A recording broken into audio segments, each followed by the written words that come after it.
the notes and what we said from the last meeting. As far as being a bit more proactive, we've been sort of more on the floor. Obviously, there's not a huge amount of deals to be settled, so they're all sort of out of the way. What we're doing now is when we get a test drive form and sort of asking questions to the customer, straight into the manager's office while the customer's out on a test drive, just let him know what's going on. And come out with a bit of a strategy of how to address that customer's needs, best way of doing it. And then working with the sales manager after the point of sale to make sure that everyone's on the same page and what's happening and how it's all going to work. That's awesome. That's a really good. That's a really, really good strategy. And we're also, we've got your email from last week with the options and the examples. So we're just in the process now of adapting that to our internal sort of dealership type setup. Obviously, we're still doing all the emailing, PDS, FSGs, and we're sort of getting more active on the sunset calls and calling customers for delivery and follow-ups. So, yeah, just sort of doing more of those little things. So, yeah, we want to try and get sort of end of month from sort of today onwards. It's going to be hopefully busy. But we'll probably over the next couple of days have some of that stuff finished with regards to all our own little things that we can send out to the customers. So, yeah. Okay, fantastic. So, just to make that process easier, I'm going to figure out with this, there is a way to put a PowerPoint presentation up and makes it a lot easier. So I'll figure that out for you. But have you got the best way, that can be an onerous list of things to do if you're not set up correctly in terms of having everything there ready to go. So the first thing that I would do is let me know if you've already done this, or if not, put it on your to-do list.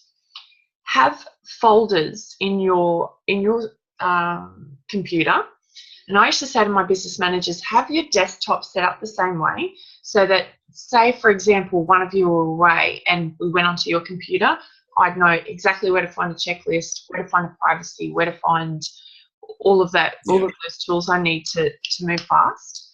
And have folders. And I used to have, I'll send you a screen dump after this of how my folders used to be set up, but I'd have insurance templates and I'd have every single different brand.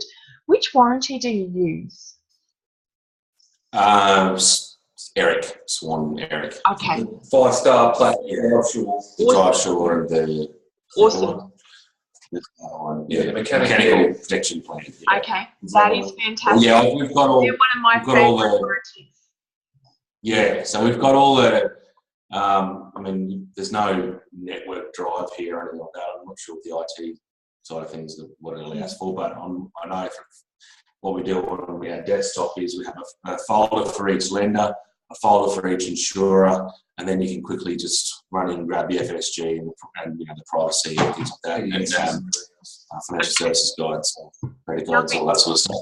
Just on that, guys, I've been talking to Natalie.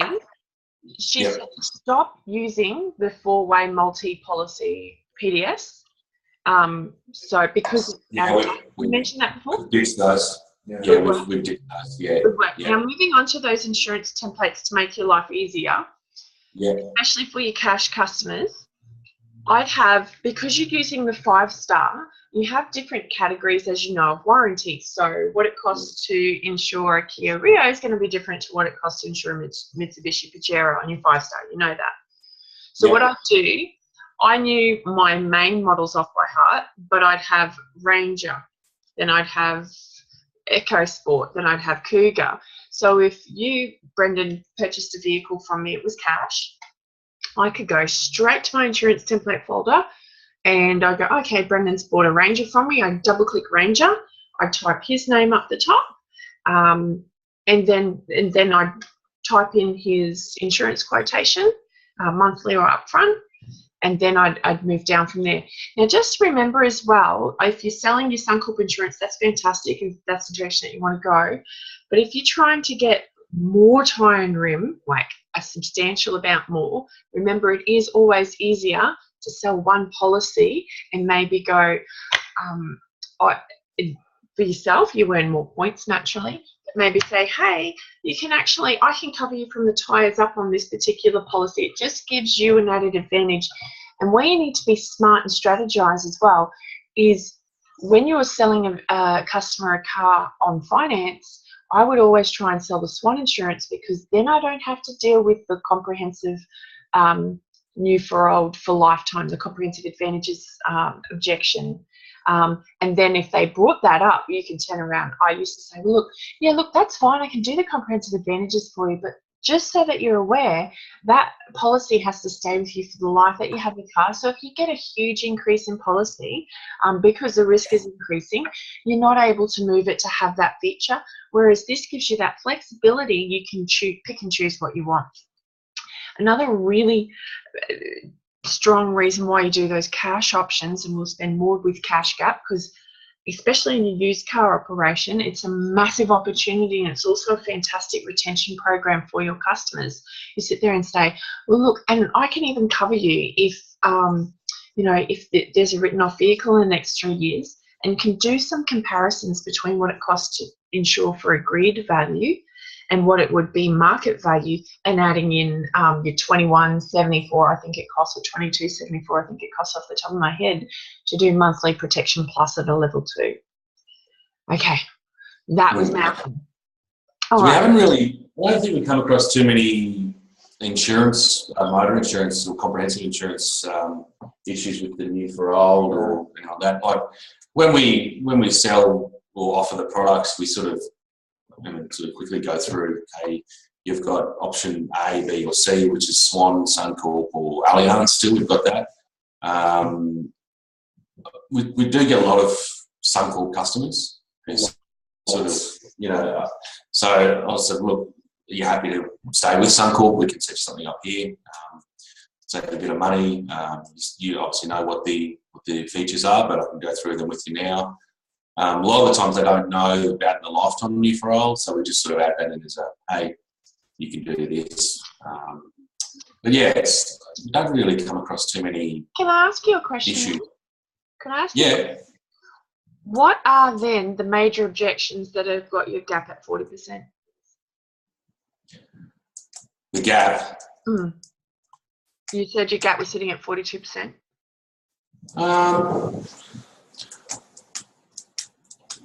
Well, for me, we sell a lot of cheaper used cars, and very rarely it's not often they finance, and when they do, it's always a lower borrow. So I guess customers would see, I'm just sort of guessing here, that they wouldn't see it as any additional benefit. Not that we're not offering it, of course. It's just when they see a 7 or 8 grand borrow, and on a shorter term, a 3 or a 2 year term, instead of a standard sort of $3 to $4 extra a week on a 5 year term, it's a case of, all right, well, for an extra $7 or $8 a week, this is what you can protect yourself against. And even then, most of those borrow sizes, the car might be $15,000 or $16,000, it might be 5 or 6 grand trade. It just hasn't been a lot of. Okay, so I'm type of deals. So just from my experience, I see that you're feeling a bit of trepidation in offering those customers that particular product, because it's coming through to me just as an independent observer. But let me finish this sentence, because it's going somewhere good. It's not the smack you think it is. It's coming through to me that you don't, on those particular customers, you're not really believing really in the benefits of that product, because I can tell from the way that you talk to me, it's a bit hard to show the benefit. On those customers, might be true, but it's, I'll just finish.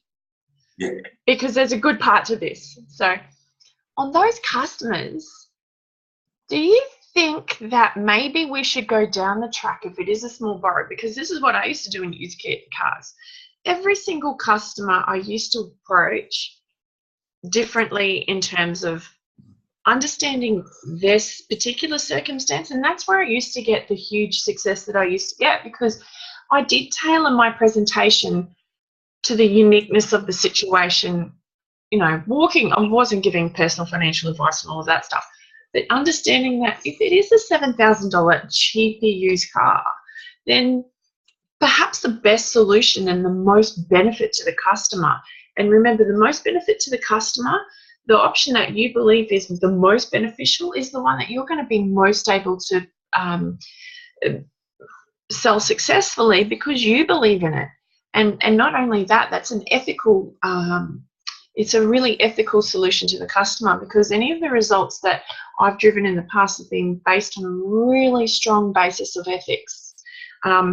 So you're right, trying to sell like a $2,000 gap to an $8,000 customer is, you know, it might be a bit of a stretch, but selling them an option 1 protection plus, which does this, which pays out any difference because they're not going to get new for old, so it's actually going to pay out the shortfall up to the invoice price. What that particular product used to be called back in the day was return to invoice, and that's how I used to explain it. Look, Brendan, what this is going to do is this is going to return you back to your invoice price in the event of a write-off, because unfortunately, being a pre-loved vehicle, you're not going to be able to lock in a risk-free period like you do with a new car. So with this, we can lock that risk-free period in until the 3-year time. Now, what we can do is we can either, and you can sell a purchase price by invoicing it on the actual invoice that you send to the financier, or you can put it on a monthly plan as well. So if their repayments are sensitive, you can work it into a monthly plan. It's only $20 a month. So it allows you to believe more in that. But then also, don't forget, you've got your extras, which is your $1,500, and you've also got that cash back when that customer has a written off vehicle and then they drive off the lot in a new vehicle that they've purchased from you. The thank you to the customer and to you for selling that product or for purchasing it is that extra $1,000 cash back. So it's like $2,500 on that option. And on those cheapy cars, that's a fantastic, and it's not going to mess with your LVRs too much. It's something that's really going to be of benefit to the customer. And if you took those particular portions of your log out and added that in, that's going to increase. So it sounded like I started off on a way of saying, hey, look, it's your fault, you're not believing in it. I kind of understand where you come from. I think that's a pretty good solution, don't you? Yeah. And look, I'm certainly not portraying any doubts to the customer when I'm selling, just to make that clear. It's, I'm not saying, oh yeah, you can do this, but you don't, probably, it's only it's not like that at all. It's my approach to everyone is the same, just to make that clear. It's not a case of that. Any sort of doubt that I have comes last when offering these products to customers. Yeah. Especially on these type of deals. So yeah. Look, I can get that you might have taken a little bit of offense to that comment, but that's when you believe in something. If you watch me, I can only work from my own experience and from looking. If you watch someone who's really passionate about something, and they just with their heart of hearts want you to have it, as opposed to you've got some reservations. We're all human beings, unless you are the Academy Award winner of the world. We are going to struggle. Would that be a fair call to say we are going to struggle if we don't have the best fit solution for them? So I know from my own paradigm, if I've been asked, give you a real example. Once upon a time, I thought warranty was the biggest chip, and I used to sit about 5%. Didn't believe in it. And you know why? Because I had a group business manager who is an excellent group business manager, and he sat in front of me and went, oh, don't worry about warranty, it's too hard. Okay. We had back in that group, we had the Harrier warranty method as well. So the in-house extension, and we were never pressured to sell it, and we never believed in it. Our leader didn't believe in it, and we really respected our leader. I couldn't sell it for love nor, just couldn't sell it. And didn't mean that I didn't try, because I knew that was my job, and I'd try and I'd sit down and go, and here we have a warranty, and what this does is this, and da-da-da. And I used to talk about those things with the customer like I was paid to do, because just like you, I'm conscientious and I know what I'm paid to do, and I'm going to turn up every day and do it. Okay.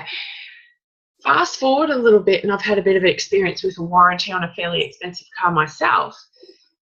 And then I believed in it, and I went, this is a good product. And so my own personal belief changed. And then I could get, and Bruce can tell you, I could get 53, 54, 60% warranty conversion. I'd go out into into service department and sell warranty. And when we implemented the word tracks that I shared with you, and then, you know, it's something when I train a new business manager, how amazing warranty is, and that's what we're going to spend some session on after this little chat. All of a sudden, even when we had Harrier, when they took over, even though I wasn't in charge, the processes and the belief that the guys had in warranty meant that in Australia-wide, they had the highest uptake of Harrier warranty. They've never seen results like it before in their life. And that's where I think when we first met last week, we talked about how there was a girl who was selling warranty on 5-year unlimited kilometre Hyundais. Now that's not a rip-off, because it's got a really, it's an amazing product that I believe. So when we come to these sessions, it's really important, especially over, it's great that I get to see your face and your body language. It's really important that you understand I'm not here to have a go at you. I'm just here to maybe open your mind. I'm not saying, Brendan, you don't believe in it and that's why the customer's not at all. It's about, let's have a look and think, there might be, from an independent observer, some merit in what I'm saying, and only you can go back and have a think about that, because I agree with you, the way you put it to me. If I'm borrowing $8,000, I mean, who doesn't have a couple grand they can chuck on their credit card if she goes bad? Really? And then you've got to try and sell a $1,394 gap, which, you know, there's probably not going to be much of a gap, which you're not going to get. What are you going to get? You're going to get $2,000 benefit. You're going to make a similar amount of profit selling the number one on those customers, because you're going to have a higher chance, a higher uptake of the policy, I promise you, and you're going to believe in it more, and you're going to get more policies sold if you try different tactics. So we'll park that. Do you guys know how many cash gaps do you sell a month? None. Okay. Yeah. Okay. Guess what? I'm going to have a quiz next Wednesday. Is this price? Purchase price protection. I'm going to give you a couple of little gems.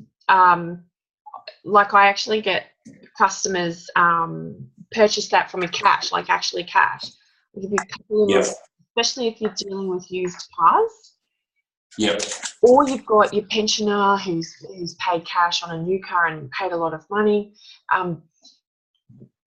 It's a fantastic retention program from the dealership, because there's a benefit if they come back to you and purchase a new car. So I buy a Mitsubishi Lancer that's 10 years old from you. I spent $5 grand or whatever on it.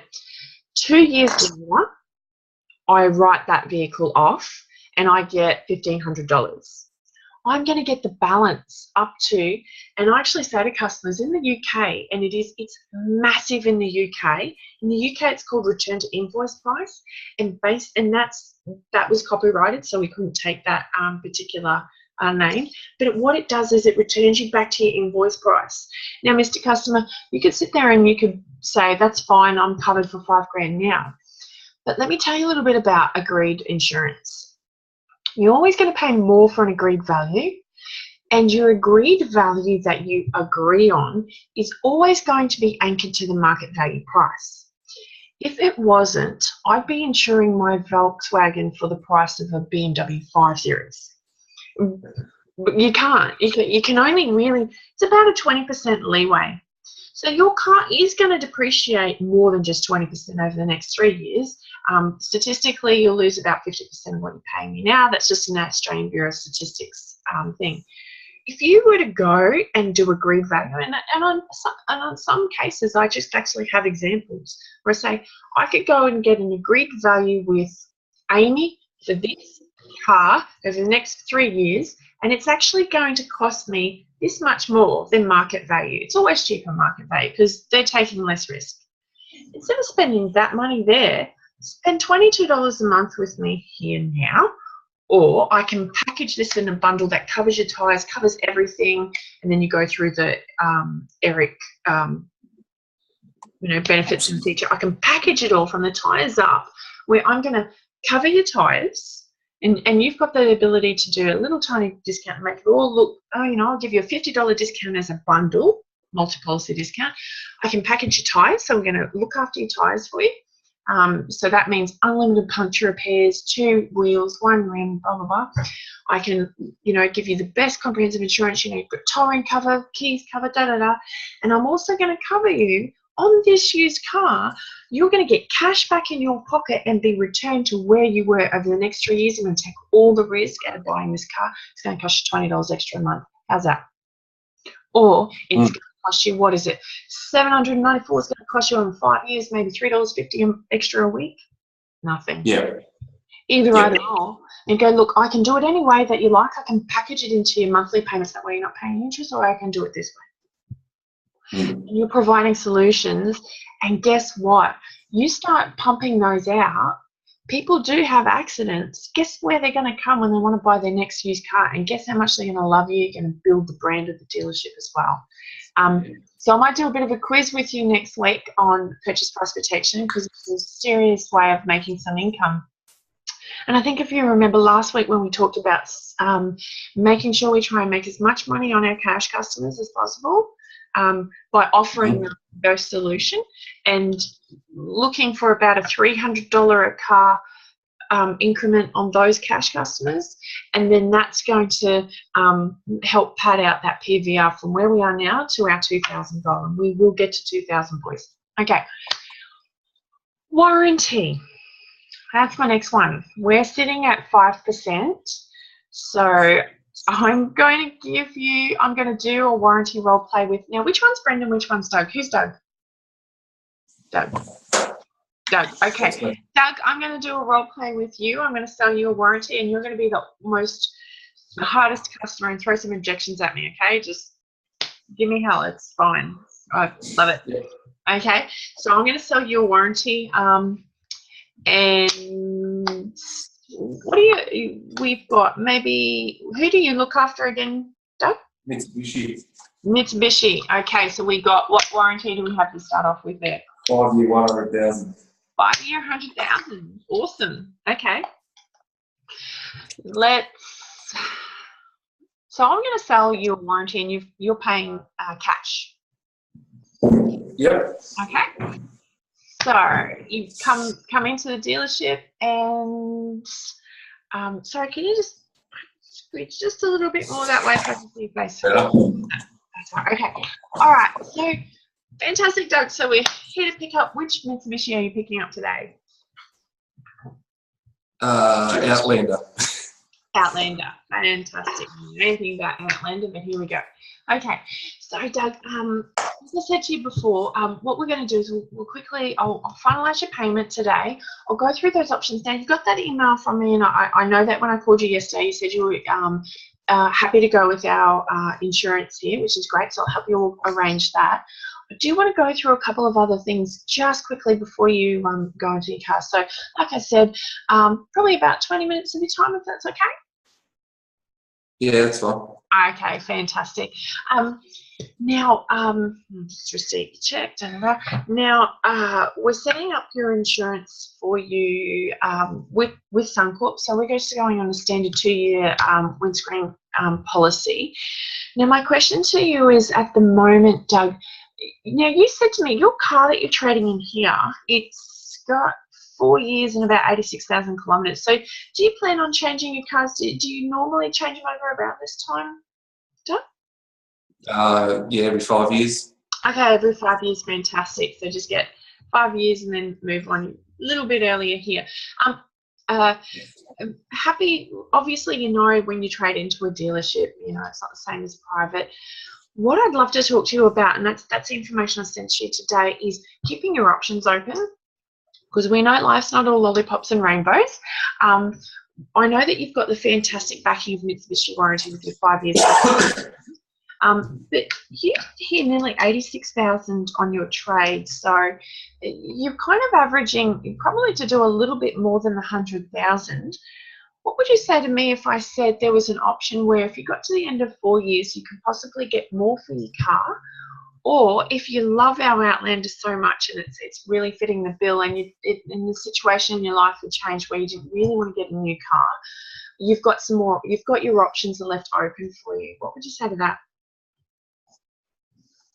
Yeah, that sounds like a good thing.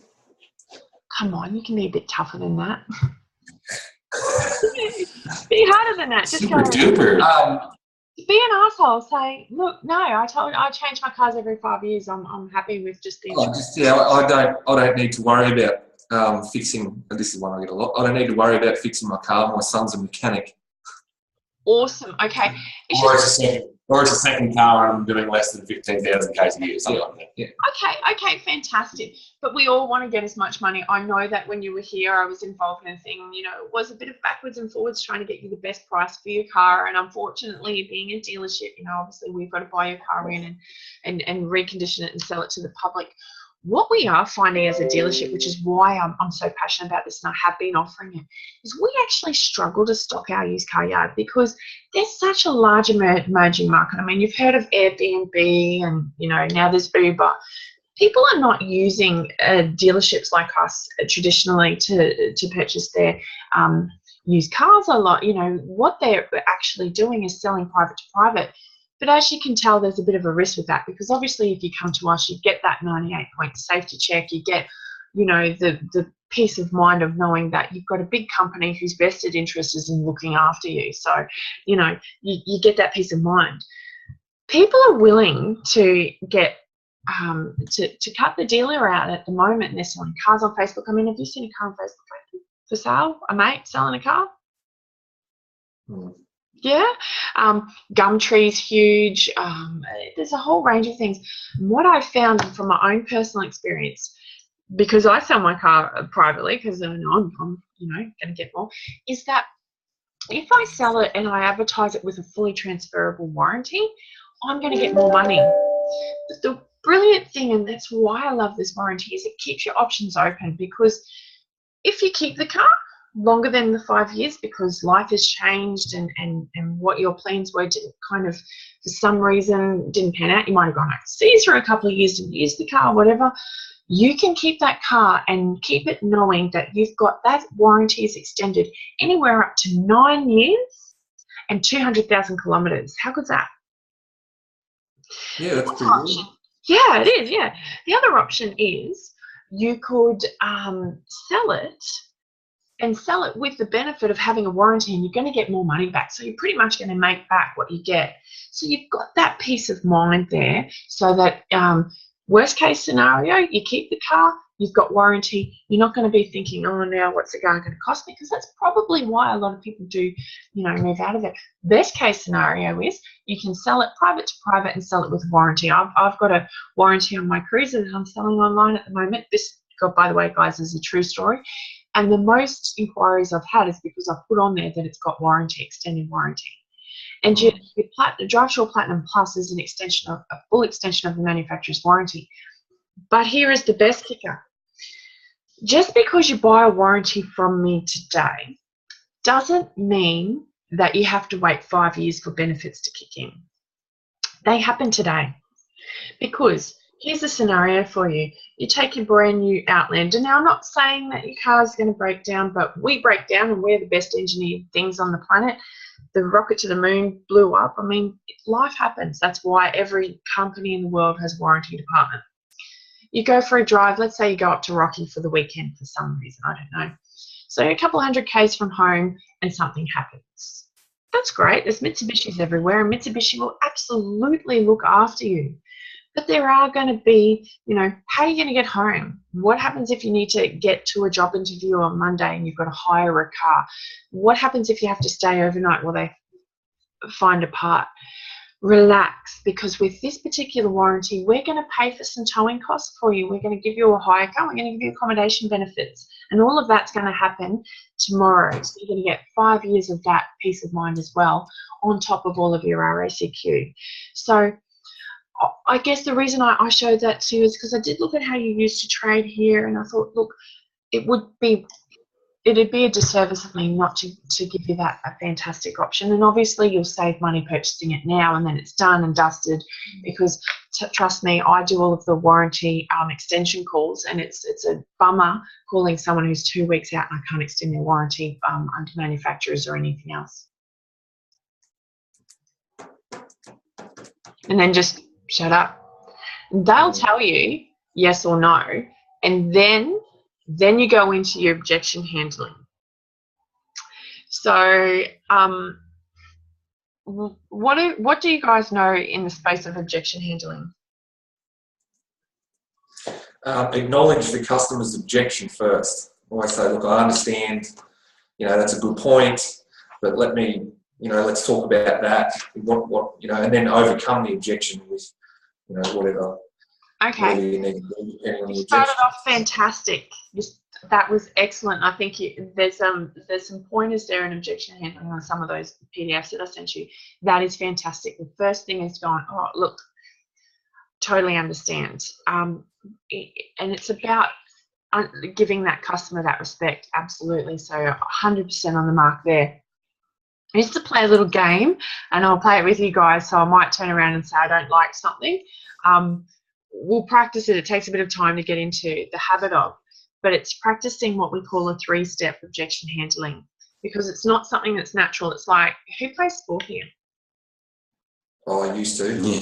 Yeah. So, with sport, like I used to fight, and I know if I sat there and thought about how I'm going to parry that jab, I'd be knocked out. So how did I get? You had to practice it so that when the jab came, you went like that straight away. And that's really what sales is practicing and being prepared, so that when that objection comes, it's a really natural back, and it's a really natural handling of that objection instead of, okay, what do I say here? I understand. And so just having those really natural reactions, so that it takes a bit of time. So I understand, and then I also go into like validating that understanding, because you can sit there and say I understand, but you don't really, because you haven't really demonstrated comprehension of their objections. So you've said to me, no, you don't want the warranty because you are definitely going to keep the car for 5 years. And I go, oh look, Doug, look, I totally understand. I mean, in your position, I'd be sitting there thinking, why do I want to spend $1,800 on a warranty when I'm not going to need it? Because I'm going to have the car for, like, it's just extras. And I totally understand, especially people walking in a dealership, there's so much extra that you can place on a car, and it can sometimes feel a bit overwhelming. I get that, Doug.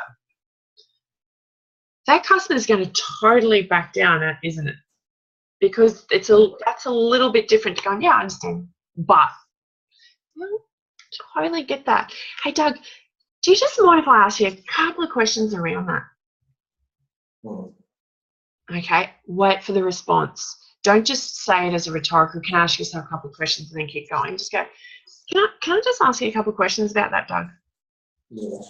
Yeah, okay. Have you ever had a plan in life that just didn't has everything just gone perfect for you? Like, have you ever had a plan and go, I'm definitely going to do this, and then something comes up that you just wouldn't credit and you don't get to do that? Yes. Awesome. The only reason, and look, I totally understand, but it's my job to make sure that at least I've got you thinking about, is this, whether protecting or not protecting this car, this $40,000 motor vehicle against any mechanical failure, because it's just devastating if an engine goes outside of warranty. And what a horrible thing, like you're picking up a beautiful car and I'm sitting here saying, and the engine, blah, blah. But I just want to make sure that this car is just, this journey that we have together is just, it's not filled with any kind of anxiety that could be avoided. And I'll tell you what, over the years that I've been doing this, the amount of customers that have just, said, oh, thank you so much, Tammy. So it is why I'm passionate about it. Could you see the benefit, like, if say in 4 years' time, something's, I see you've got a young family here, and your wife works, but what if in 4 years' time, for some reason, something happened to you or your wife, and it was down, and just getting a new car because whatever life's thrown at you is just not something that you really want to do, and neither is paying for an engine rebuild. Could you see the benefit in having the vehicle then? Yes. Okay, the warranty, I should have said. Okay, and the other thing is too, what if you needed to sell it and you could get more money for it? Wouldn't that be amazing? Yes. So can you see the benefit of the product, Doug? Can. Okay, is it just a price thing? Yeah, yeah, the price seems a bit much. Okay, all right, fantastic. What I can say is we've got a couple of options there. Maybe we could, I mean, you've already got your 5 years, so probably, I mean, 7 years, maybe if we looked at like a 2-year plan and we can pay by the month, how great's that? So we can put it on a really good monthly plan. And I tell you what, if you put it on a monthly plan, if I could make it more attractive by putting in a free tyre room, would that help you? Yeah. Okay. Okay, fantastic. That's a way, if it was a price objection, so if I built the value enough and they could see the benefit, but it was just, that's a lot of money, I'd go, what about a free tyre and rim? Or what about, and then, so I'd always use as a first point, because you've got about 50% or just under 50% warranty commission. So you're standing going to make about $900,000 in a warranty. So I'd look at putting in a tyre and rim. So doing tyre and rim and discounting the warranty by $250. Then you're getting 2 products. What's that? 2 points. What's that? Lifts your premium up and also gives more benefit to the customer. So it's not just cash money that means nothing, because they've dealt with you with cars and they've asked for thousands off. So it's 250. So it's more about building the value bucket. So there's that way I go to around price. But your best chance of success, and we're nearly finished now, is to make sure that you plant that seed really, really well at the start. Because if you haven't planted that seed at the start and you haven't contacted them throughout the process, and then you try and sell here, it's not going to work. You're going to be pushing it uphill. But if you do all of those steps to here, you're going to have a high success rate.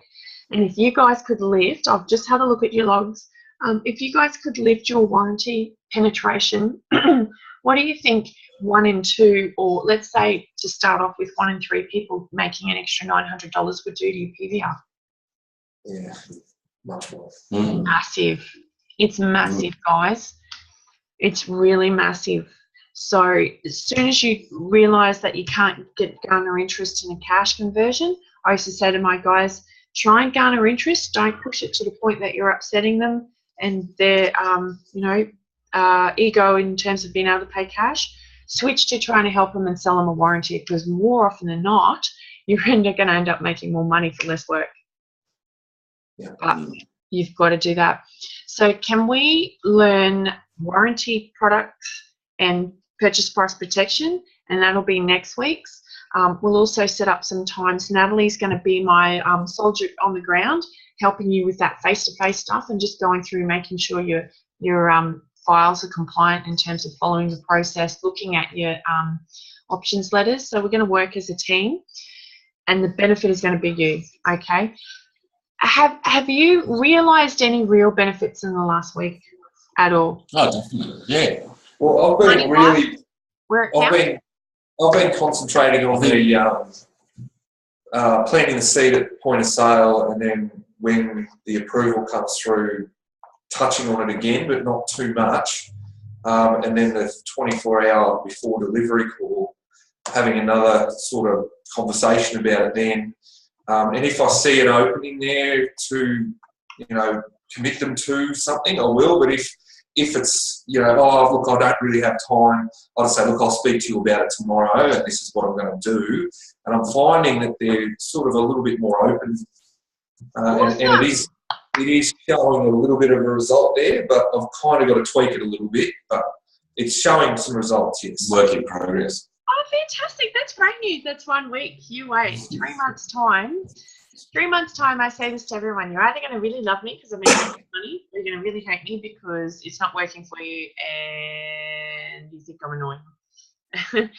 I hope that you're part of the bigger picture that love me because you're making lots of money. That's the plan. That would be amazing. And then making lots of money, what does that do? Gets the big BP off your back. Yeah. And you can live in autonomous peace. It's amazing. I love making money. It keeps everyone away. Go away, I'm making money. All right, have a good day, guys. See you next week. All right. Thanks, Tammy. Bye. Bye.